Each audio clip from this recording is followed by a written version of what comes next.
Misfits. This is the show where we talk about golf in the Fargo area. So, my name is Chris Larson, head golf professional at Osgood. I'm with Matt Cook, Greg McCullough, and together we're the Misfits. You guys operate Edgewood and Rose Creek. What's happening at your guys' facilities right now? Are we open? No, I'm just kidding. No, things are really good. Yeah, we had a bunch of rain last weekend, so we're pretty soft around the edges, but golf course is good. El Zagel's just kind of keep turning along. I do have a little tidbit about El Zagel Okay. right now, if you want to hear it right now, or we could wait. We could do it at the end, kind of tease everybody. It's pretty cool, actually. Oh, But things are good. so he does. When we were talking about this before, he does actually have a project on I the do. list. Oh, I do actually. Well, if this is the teaser you're talking about. No, that's not it at all. This is at El Zagel. Okay. This is not a project, It's not a but this is project. something that is, like, I think, pretty cool. Okay, yeah, let's hang on to Okay, that. so remember, you gotta hang on till the end. Well played, well played. All right, what's happening at Creek, dude? Things are good. The rain last weekend really made a big difference. We were definitely turning kind of brownish on the perimeter, and things are really greening on up. We're getting a lot of growth. I was looking at the range tee today, even it looked like it'd been kind of abused quite a bit moving into last week, and that's already starting to kind of bounce back. Things look really, really good out there, and it's been really busy with the continued really good weather we've had. League play has been strong. We're kind of getting more active with our corporate schedule. And our daily play has just been excellent. So it's been fun, very, very, very busy. I can't believe we're already heading into the 4th of July weekend because it seems like that's at the top of the slide and now it's all downhill.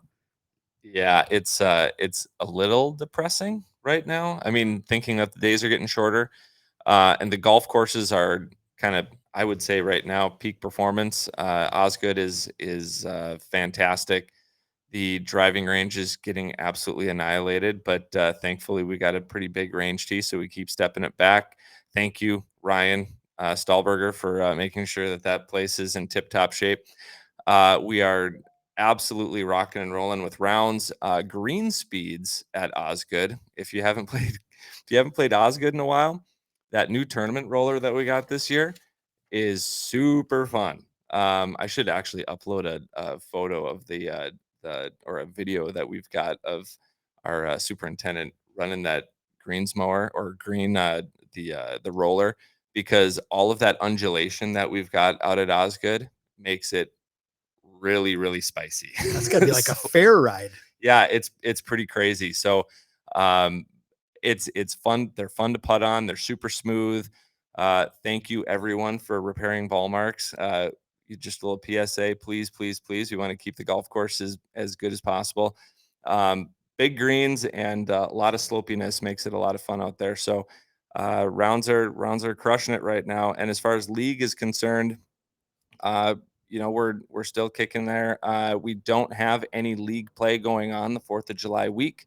We want to keep that open for everybody. So we will do senior women's league on Monday morning, but as far as the rest of the week, we are going to be open play. So pretty excited about that. So if you look online and you see that there's open tee times for Tuesday, Wednesday, Thursday, that is not a mistake. Go ahead and book those. So yeah. Anything else happening? Have you ever tried to drive that machine I've yourself? never tried to do that. I've wanted to, but I'm pretty sure I would break Have you something. ever been on I that, have Greg? not, but I don't know if I could do it. It's hard. I Yeah. thought it was, I mean, first time. Have either of you ever tried to just like even jump on a zero turn mower or Yep. whatever? Yeah, when the first time you kind of get on that, that's even kind of a little tricky. But, you know, if any listeners, don't know what we're talking about, this tournament roller is basically just kind of like these big, huge, like two drums basically. And, you're sitting on this thing kind of perpendicular to the direction you'd be going, so it's kind of like you're going side to side. So you're kind of looking as you're steering this thing, and it's kind of tricky when you first get on there. I looked really, really stupid. And you see how fast they go on there when they start getting it going. It's just zipping back and forth. I mean, we have pretty big greens out at Osgood, and they're able to zip across those. And gosh, I'd say they're done rolling a green in about 5 minutes. So And I think the biggest game changer, as far as to speed up your greens, I think is just that roller. I mean, It's have just you so ever much stimped it? smoother. Yeah. Have you ever It's stimped the green before as far as doing it and then after? I've personally not stimped it. I actually one time we created our own like homemade stimp meter because we saw a little DIY way to do it. Took a yardstick and we drilled a little hole in it, and then we, if you watch the guys in the USGA how they stimp it, they're not, and maybe it's changed since we've last seen this, but the original stimp meter is just a free floating yardstick basically, and then as soon as the gravity gets strong enough, that ball falls off of the slide and then it rolls away. And anyways, we made that with a yardstick. Not completely sure how accurate that might be, but you got pretty good understanding as to how those numbers come Right. to be. So I had purchased one about a decade ago through the USGA. And so I like to bring it out every once in a while if I feel things are a little slow, just to kind oh of god. get Eric, the hair on his arm start to rise and get his curiosity. And so we have to actually hide that in the vault so it Sure. doesn't get stolen. But I'm trying to remember, it's been a few years now since we did that, back when we got our tournament roller. And I think right after we did it before and we did it right after. And I want to say we may have gained up to almost maybe 8 to 10 inches at the very minimum. I think, just immediately following as far as rolling. And so it is a nice deal to smooth out things. And then, like I say, just to increase that pace. And so, Yeah, and everyone, I think, like at least me growing up, I always thought green speeds were associated with just like the height of grass, right? Like, oh, you gotta cut down the canopy in order to get those green speeds up. But it's honestly about just making them flatter and getting that grass blade to actually lay down, because then throughout the day that grass blade goes up and starts growing, and creates that Velcro effect, right? So that as soon as we can get that grass blade to lay down, yeah, the green speeds go up. So, anyways, well, I kind of hinted on 4th of July and tea times. Do you got any updates as far as what's going on for facilities around the 4th of July since we're heading that way? So we're not doing anything special 4th of July, obviously on Tuesday, just regular times. I think all of us, all the golf courses in our district, all 5 will be closed for the day at 6. So we're setting up tee time so you're done at that time or earlier. So, plan ahead. So like at Edgewood, we're open from 6:30 to 1:30 for tee times. It gets the last group off at 6 o'clock, and then the range is closing and the pro shop is closing.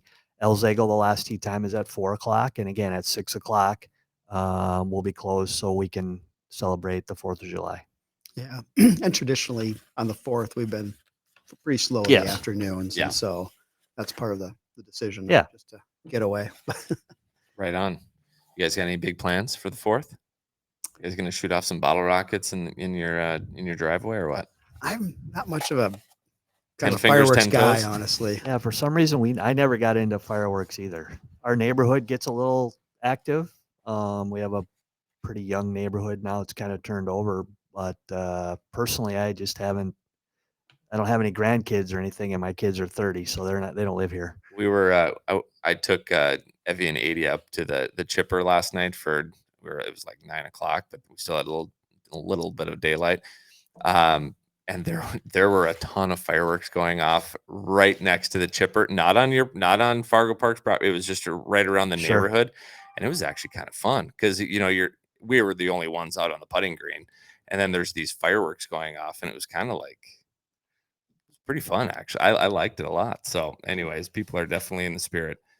Uh, okay, what else do we have, guys? You got Red River Am on here to talk about.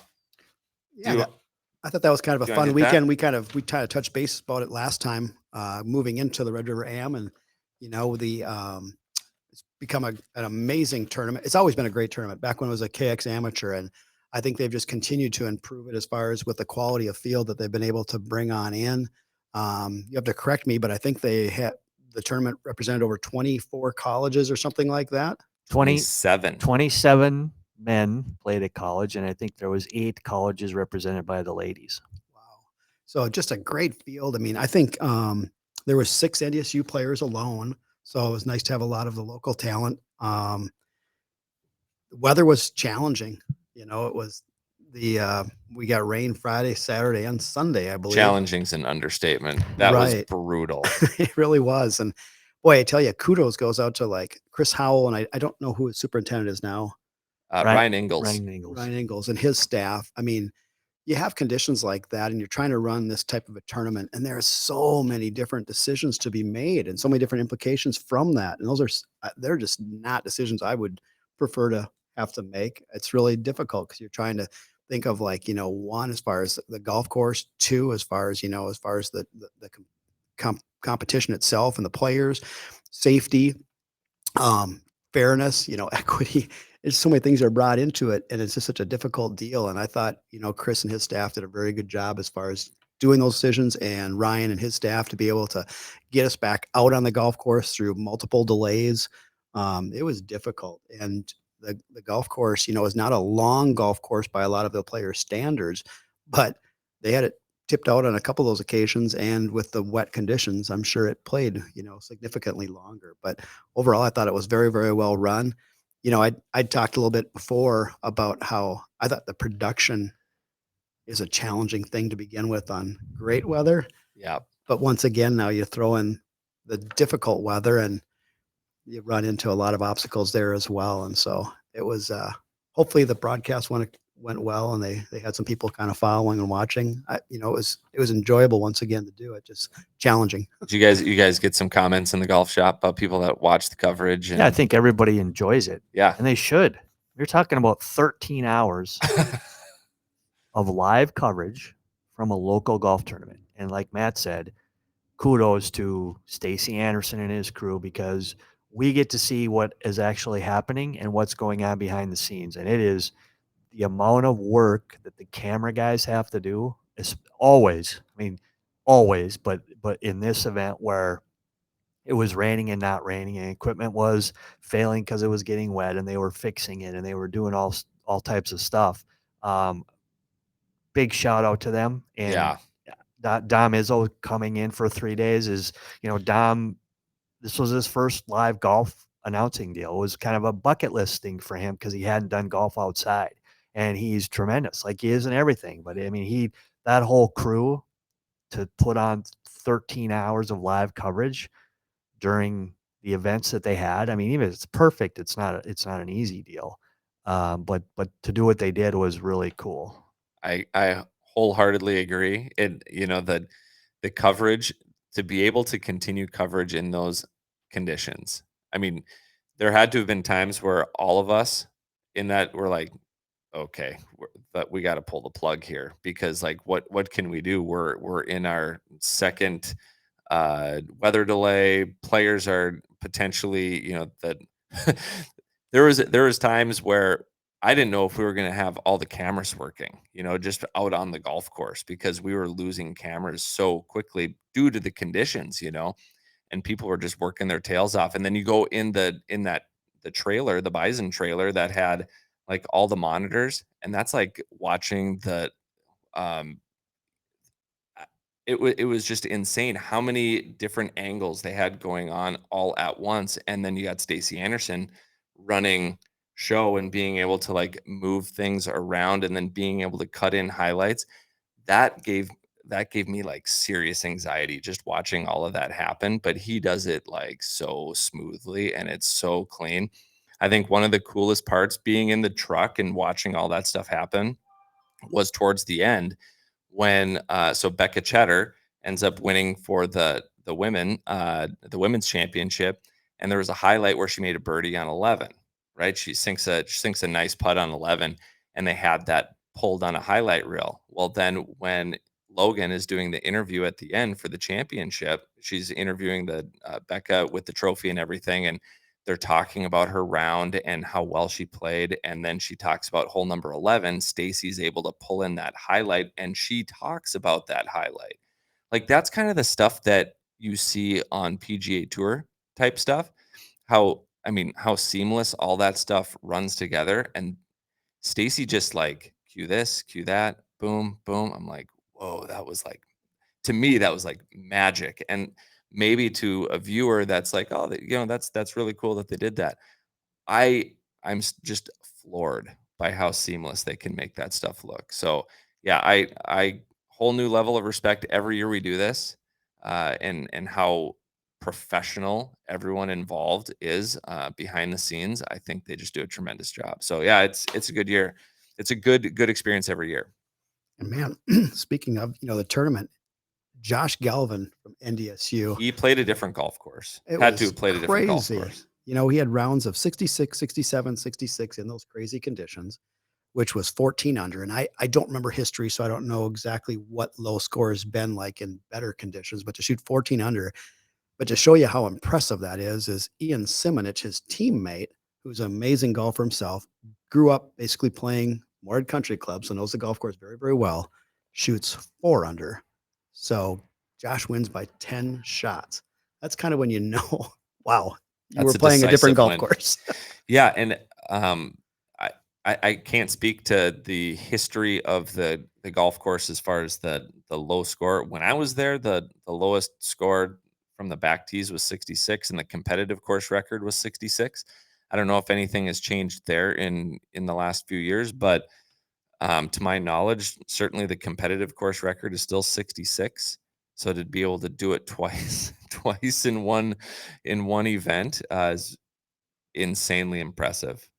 And I don't know, as far as I know, a portion of the tournament, I don't remember if it was all 3 days, would have been lift, clean, in place, which gives you a little bit of advantage. But I don't know how much that's offset by how horrendous the conditions were also through a lot of that time. I mean, we had moments where it was coming down very, very hard and it was extremely windy, to moments where it was just a little more of a nuisance rain, and a little bit softer as far as the winds go. But overall, man, it was tough out there.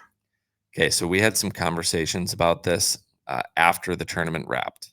Okay, I was speaking to some um, MCC members along with some players, and we're talking about this 199 total. Do you think that record gets beat? That has to be the lowest that we've seen in the modern, like the new course, the configuration with the new back nine, the new holes and stuff like that. I would say in the old course that could get beat. But do you think in this type of course, this we don't change anything in the next 10 years, do you think 199 gets beat? No, No. not for a while. I don't know, man. There's some really good kids coming out right now.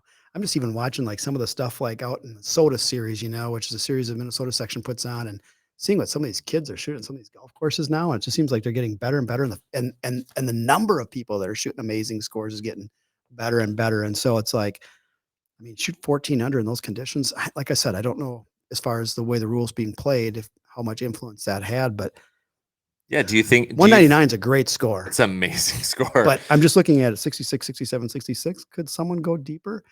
Man, they're hitting the ball so doggone far, and the par fives are really gettable. If you can just kind of maintain the rest of the golf course, I think there's. Do you think in perfect conditions Josh Galvin would have shot lower? So Josh never saw a raindrop.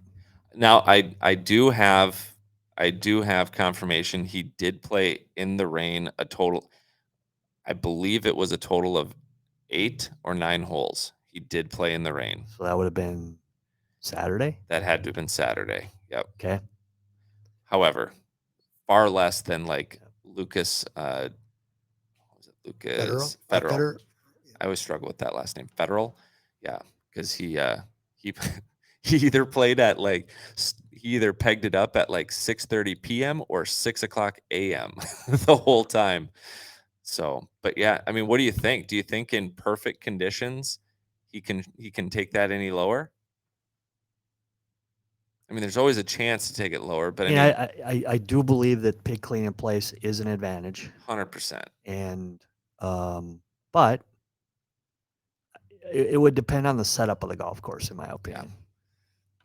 Do you think the setup of the golf course was set up to score? I mean, Yes, yeah, and I mean, and again, only one. Would we have 3 people under par or something like that? So it wasn't, and only one person, took it low for 3 days. But and we, the committee and the tournament, want to put on a nice show. They don't necessarily want it. I mean, the golf course was hard enough for a lot of people. I mean, if you Yep. look at the scores, it was not easy. So, but you want to have the ability to have some scores, and it's just one of those. Golf is really weird. It's just one of those things where, um, he kept it in play, which is what he said he needed to do, and hopefully, I think as all those college kids move forward, they honestly need to look at that because it's not, there's a lot of stuff going on out there now that it's not about how many birdies you make, it's about how many bogeys and doubles you make. Yeah, I'd agree with that. So, I mean, that golf course at times there's opportunities there for sure. Um, I don't know. It curves enough where I don't know if just pound and driver everywhere is the play. I was a little surprised on a couple holes the guys and gals laid up a lot of times.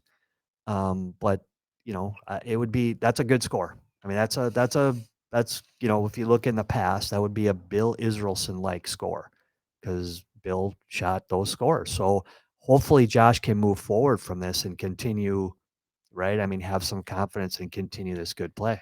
Yeah, that's a huge momentum builder. He's got to feel really good going into fall season, especially at NDSU. So, you want to run down the leaderboard here? Yeah, we could. I mean, Yeah. like I said, there are a lot of NDSU guys at the top. We already talked about our champion, Josh Galvin at 14, Ian Simonich at 4 under, Lucas Federal from UND was 2 under, and Lucas and Josh, I believe, are from Maple Grove. I think they're both from the same hometown. So that was kind of interesting. So you got a Bison and a Flicker Taylor. No, what do you call yourselves now? Fighting Hawks. I'm sorry. We just lost I half just- our subscribers. I guess so. Yeah, Well, the one we have just shut us that's off. what I I mean. know that. Susan, come on, come back. He didn't mean it. I like UND. We just got done having the super sweep out there. They had a great time. It was fun. And You can't go back on that now. no, I can't. And then Burt Becker holds tied for 4th at even par for the tournament, along with Dan Matheson. We all know Dan. Dan was actually an assistant over at the Meadows for a number of years. Really good player. And I don't know if he still plays over at the Meadows or does he play more country club or. Not sure.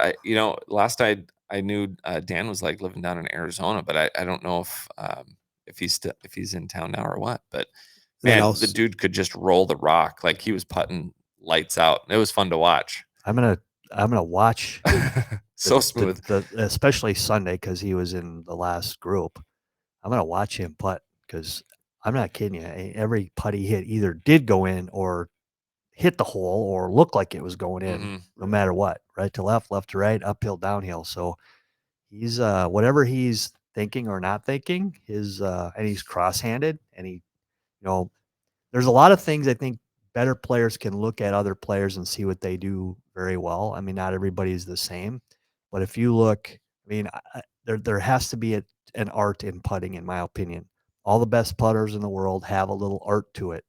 It is certainly mechanical for sure, but there is some art in there. And Dan, I mean, I'm not kidding you. He never hit a bad putt that I saw in 3 days. He probably hasn't hit a putt in 10 years that he didn't like. So yeah, and then rounding out top 4, Jack Dudek, last year's champion, also finished at even. And so, we talked about the men's was kind of a runaway. The women, on the other hand, that was close all the way down to the end. That was really cool. You already mentioned Becca Cheddar out of Minot. She's playing at Grand Canyon University. She finished up at plus 12 with scores of 72, 82, 74, followed by Mackenzie Mages playing for the Jackrabbits of SDSU. It was cool. Her mom was following her and she was hanging around us a lot when we were on out there. It was fun to talk to her. Great lady. Mackenzie, well, both Becca too, but they were just a great group to follow. It's a lot of fun. It looked like they're just enjoying themselves out there despite the conditions. But Mackenzie Mages, she, I think she was down in Georgia living. That's where she grew up. And I think it was only in the last 2 or 3 years, I think they moved to Sioux Falls, job related. And I think she'd already had like a verbal commit. And I don't remember what her mom had told me. And that's when the South Dakota State coach expressed some interest when they moved up that way. And she toured the facility, liked what they were talking, and ended up joining SDSU. There's been a nice addition there. She finished tied for second, 1 shot back, 1 shot lead going into 18. Leah Scar was 1 back. And unfortunately, she hit it out in the trees on the right side, had to kind of try to hit something low, punch up near the green. So didn't have that opportunity. Mackenzie Mages hit center of the fairway and she hit a wedge in or hit whatever iron it was in there. And man, that thing took like one. I almost called that. Yeah, You you did. did. That's right.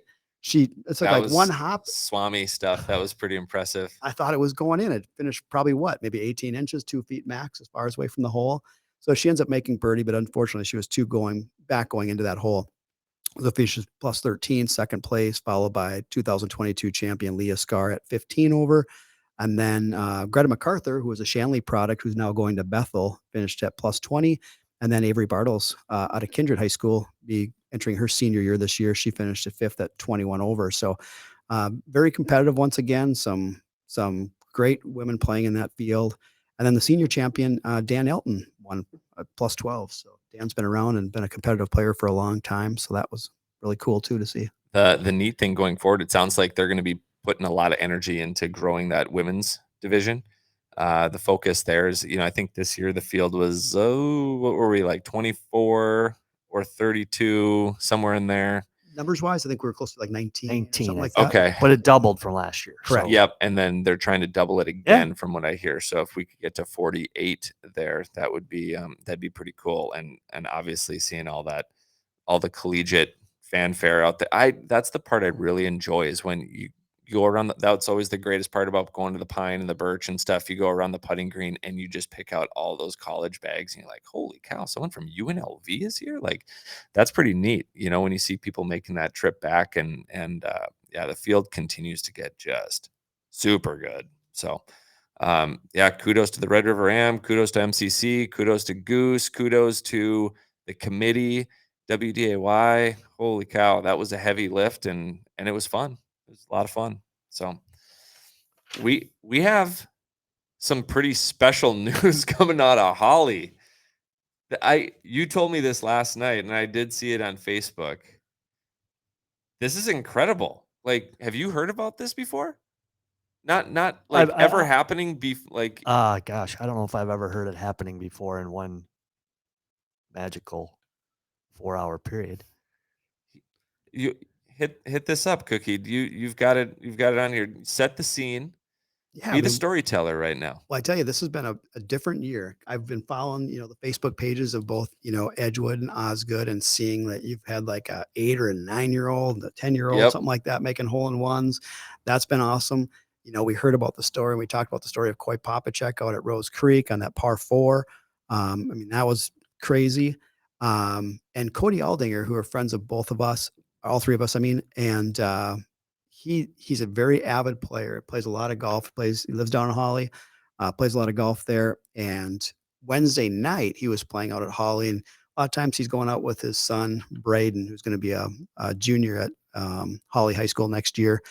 And they're getting out probably after dinner, going to go out and try to play on 18 holes. And Cody and Braden, we've talked about this before as far as hole-in-ones. They've both been in pursuit of trying to make their first hole-in-one and also kind of a competition of who was going to get it. So neither one of them had a hole-in-one just at this point. And Cody said he was kind of moving around and not hitting it too poorly. And they were playing the back tees at Holly, and Holly's not a real long golf course to begin with, but he got to hole number 8. And number 8, you kind of got like an elevated tee, elevated green, might be slightly uphill overall. And he said he had, I don't remember, as far as 200 and some yards for this particular par 3 from where they were playing it with. Probably the flag might have been towards the back as well. So he had a fairway wood that he was going to hit. And he hit this thing and he said he hit it really, really well. And so right away, his son Braden's looking at this and he goes, Dad, I think it just went in. And depending on where the hole location is, it's hard to even see that green. But he's like, nah, he goes, I hit that really, really good. He goes, I'm sure I'm through the green. And so they jumped in their cart and they headed on up there. And of course, as most people's reaction is, you're probably looking everywhere. But if you don't see it on the green, you're looking everywhere else. So you don't want to be that guy that just goes straight to the hole to look right. at it. You don't want to be disappointed really quick. You want to wait and delay that. So they're looking behind the green. They can't find anything. And so they're going to move towards the front. And of course, when you kind of do that, you kind of just look like, is it in the hole? And sure enough, there it was. His Titleist Pro V1 number 6. Okay. And so they were all excited. He was, they were both jacked. He was, you can imagine, as far as when you guys had your first hole-in-ones. Oh, sorry, Chris. Didn't mean to bring that up. So anyway, Crickets. Do we have a crickets button? so we get up to 9 tee then. He said, I was so just jacked up and so excited. He goes, I cold top my tee shot. Oh, jeez. End up making a double bogey on 9. And so we get to 10. And he's like, man, we should just go play the backside. You know, we're still going to have enough daylight. And so they jump in their buggy and they're cruising along. And he's playing pretty steady still. And he gets to hole number 14, which is a par 5 at Holly. It's a dog leg left. Cody tends to hit it a little left to right, and there are a lot more trees now that have grown on up. So he's got to probably play this a little bit more out to the right to begin with. Some people, the way they play this, they're going to try to kind of amputate the dog leg and cut off some, and you kind of go down this big ravine and can kind of set up with a shorter approach shot. He plays it straight away, so now he's on top of this hill, hitting downward to the green. So he's got a fairway wood once again, and he said he's got probably about 260 yards. So it's a long shot. Jeez. And he said he hit it really good. And he and Braden like to needle each other quite a bit. So he just did almost like one of these mic drops. He's like, yeah, that's on the green. I'm 2-putting for my birdie. And he goes to the cart and puts his club away. Doesn't follow watching it. He just knows that it starts out towards the green. And Braden probably at the same time is just probably just like, whatever, dad, and probably grabs his club. And he's not watching it either.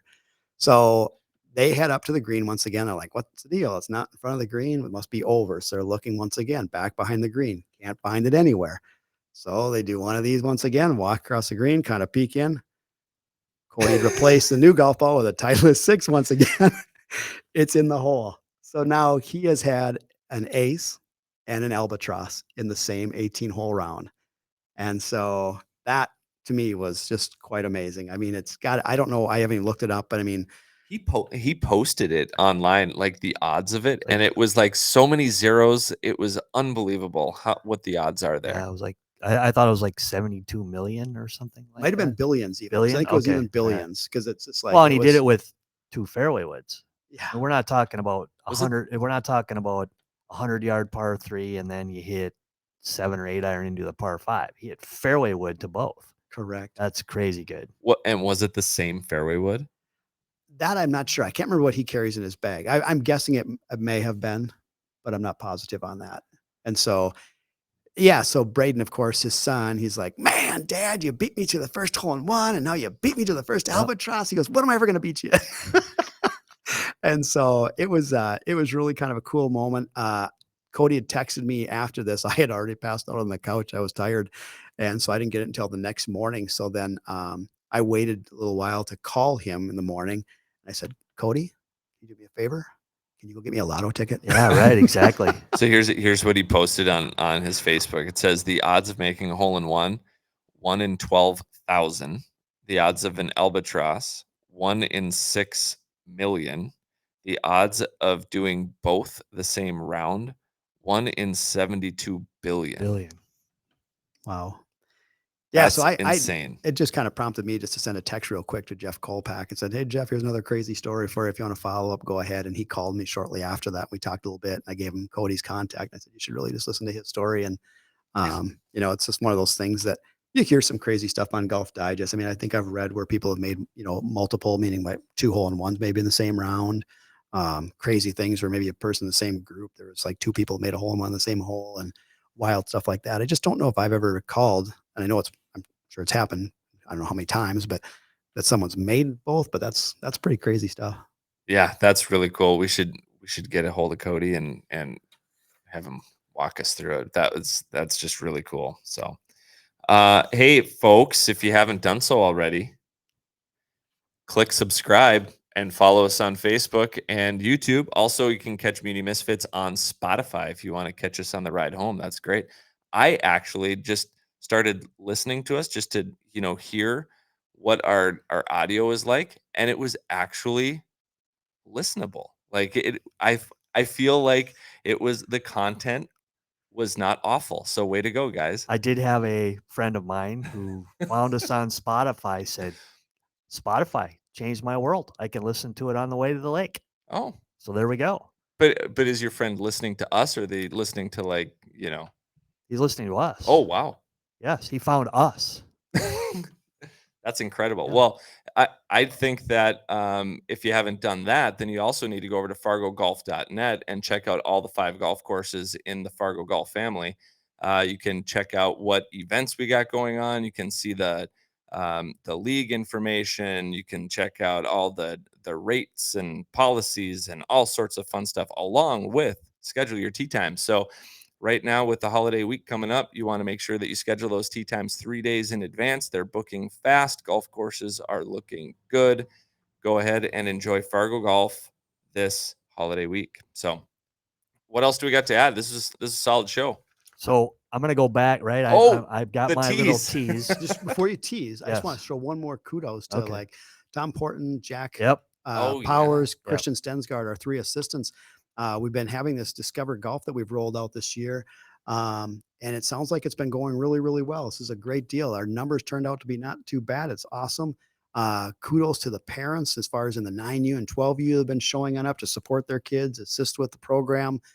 Sounds like they're having a lot of fun. I've heard some really good comments. And so good job, guys. And thank you, parents. And thank you for all the kids for participating. And we still got probably about halfway to go. And so it's pretty exciting having such a cool program. I look forward to seeing us continue to grow and improve and make that thing just like we kind of anticipated would happen. And that's a great success. So Thank you, Bell Bank. thank you, Bell Bank. Got Thank you, us, Bell Bank. got us kind of going. So we're going to continue on. Yeah, well said. It's kind of a cool deal to see, especially the younger kids and the older kids as well. But it's pretty cool to see the younger kids and parents and grandparents and nannies and all that stuff helping the kids out. Well, I'm sure people have been sitting long enough waiting for the big moment. I'm sure not. But this has to go back with this kind of goes back to the story you were just talking about. And so last Monday at El Zagle, we had a hole in one, young man. Tuesday, we had a hole in one. Wednesday, we had a hole in one. Yesterday, we had not one, but 2 hole in ones. What is going on? And right before we came on air, we had one today. We have 5 days in a row. We have a hole in one at El Zagle. So, Chris, maybe you want to hang out there. To the Zag. And we're not using big cups, anything Yeah, like that. people hitting to the foot golf. That was my next question. So we're 5 days in a row right now with an ace. I guarantee you, if I step on property, That will end. that streak will end. Okay, then Yeah. we don't want you there because we want to keep this going. So kudos to everybody who's playing El Zagle and making holes in one. Now, I would guarantee, I can't guarantee, but I would be virtually certain that is not a record yet. No, But it would be a really interesting stat to hear what golf course potentially holds right. the most daily hole in ones that are, at least a par 3 length. What's the streak? What is the streak? Yeah. Yeah. So any listeners or viewers that know that, let us know. Chime in the comments. That's an interesting one. I'm fairly certain at Prairie Wood and Rose Creek, we never had a streak like that before. Well, I mean, we We've have had a a lot of little hole in advantage ones, but- because we have 9 par 3s, Still, that's but pretty crazy. it's pretty cool. So we'll see if we can keep it going this weekend. That's awesome. If you have not had a hole in one yet, get out and make your tee time now. Play the Zag this weekend. Zag is just gonna it's booked up already right now. People just booking that place up. All right. Well, hey, thanks for joining us today. You guys got anything else to add? No, sir. Killer show. All right. We will see you guys next week. Thanks for tuning into Muni Misfits. We will see you next week.